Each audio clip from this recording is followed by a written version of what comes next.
Hello and welcome to the program. Today's Head-to-Head will focus on bullying in Ukrainian schools. The need to solve this issue has become a pressing matter in the country.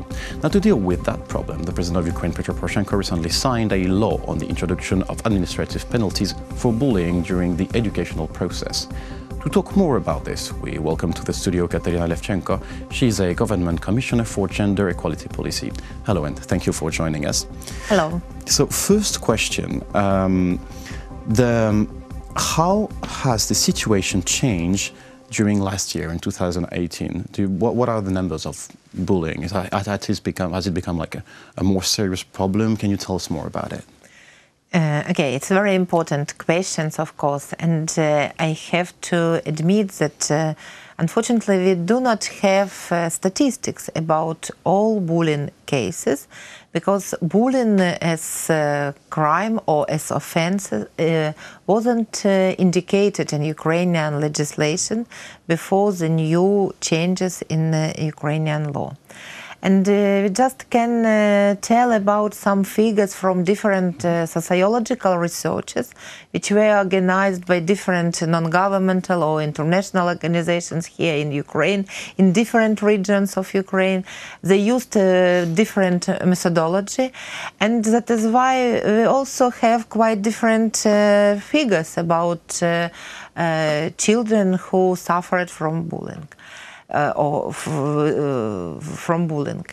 And I know that one research, for example, gave us such figures like 65% of children who faced during their school lives some difficulties in communication and relation with their classmates. It's a very huge number, but what does difficulty mean? Mm-hmm. It's quite difficult to understand. Another research gives another figures about around 40%. So it means that we mostly can observe situation with different cases of bullying, and if speak about 2018, we can find some cases in different regions in Ukraine which were very emotionally discussed in social media, and which were also being reacted by police and the Ministry of Education of Ukraine. And I mean, one of cases was in Kharkiv, for example, one case was in Kiev. And I also have to admit that a lot of cases of bullying, they related to violence and gender-based violence as well. And that is why I am, as a government commissioner on gender equality policy, also interested in the counteraction of bullying in educational institutions, first of all. Now, one of the difficulties of recensing the figures of bullying is also the perception of bullying by the child and the will for the child to come out with that. How can the legislation help children, let's say, openly talk about that kind of problems? Yeah, second very important question. First of all, legislation will help adults to speak openly about bullying. And I also hope that this legislation help to identify better the cases of bullying. And also new legislation gives us opportunity, I mean, all society, not only teachers and not only parents, that bullying is really offense. Bullying is violence or type of violence, and it is a type of discrimination, and it is violation of child rights or human rights if we speak about adults. And it means that society cannot tolerate bullying itself. This is very important, because we also have to admit that we observe a high level of tolerance in society towards violence and towards bullying. It's not only Ukrainian situation. We observe such tolerance in a lot of countries of the world. So the idea is to put bullying as a crime for society to acknowledge it as a crime. Yes, at least as offense, because we have two different code, code on administrative offenses and criminal code of Ukraine. According to the new changes which were signed by President of Ukraine, Petro Poroshenko, a couple days ago, the code of Ukraine on administrative offenses was amendment with a new article 173, paragraph 4, and the title of this article, bullying or harassment of the participant in the education process.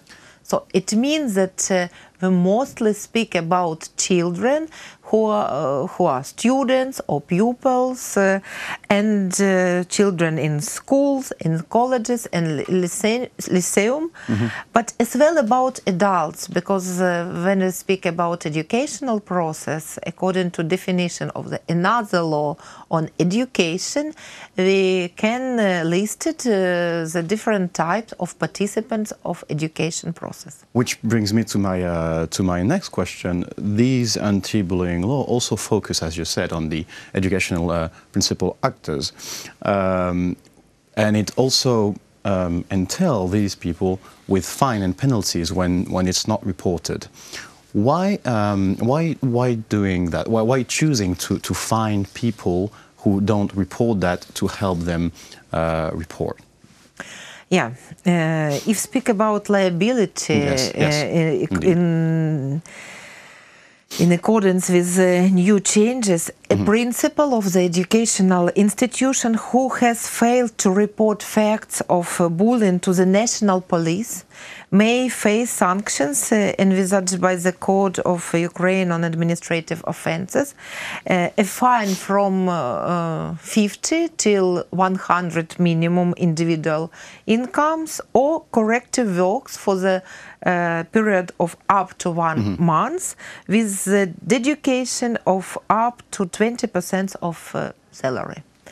Why principal of an educational institution? Yeah, why not teachers? Why not others? No, just because like principal, or as we also name in Ukraine, director of school, for example, he or she, they are responsible. This person responsible for the situation in educational institution.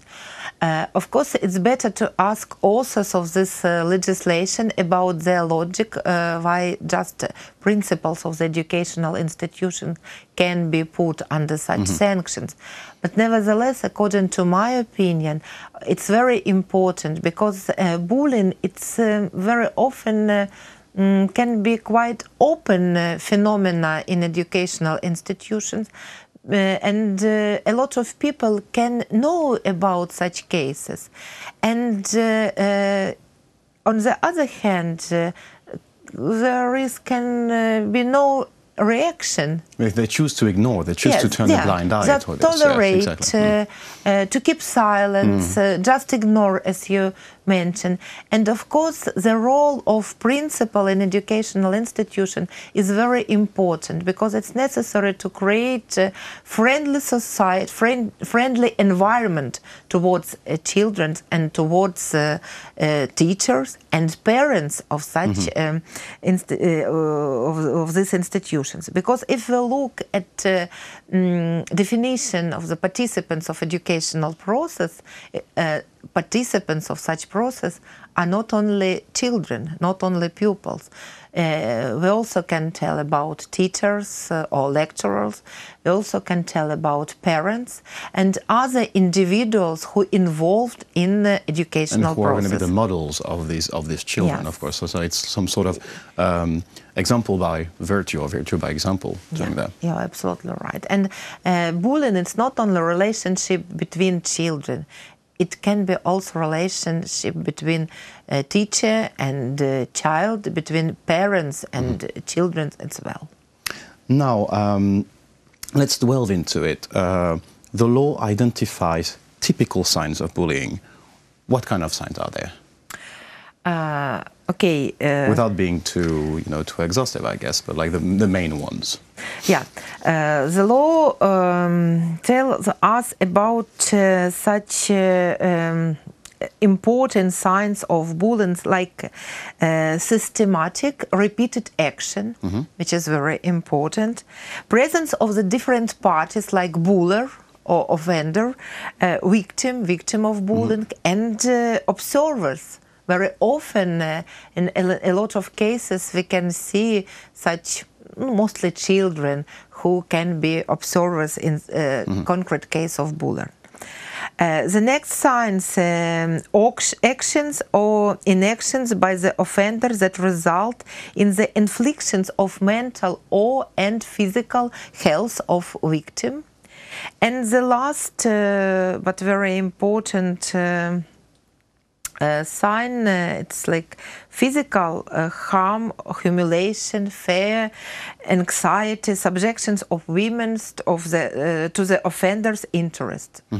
So I consider that it's really quite full list of signs which already we have in Ukrainian legislation.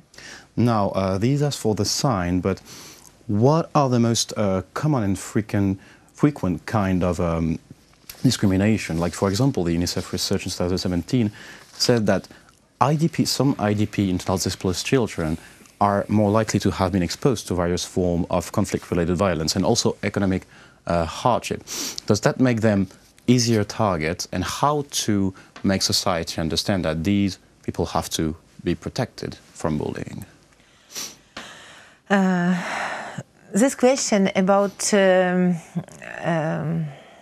attitude of society, of course, it's a question which is important not only in context of bullying. This question is very important in context of violence at all, or question of discrimination at all, or violation of child rights or human rights at all.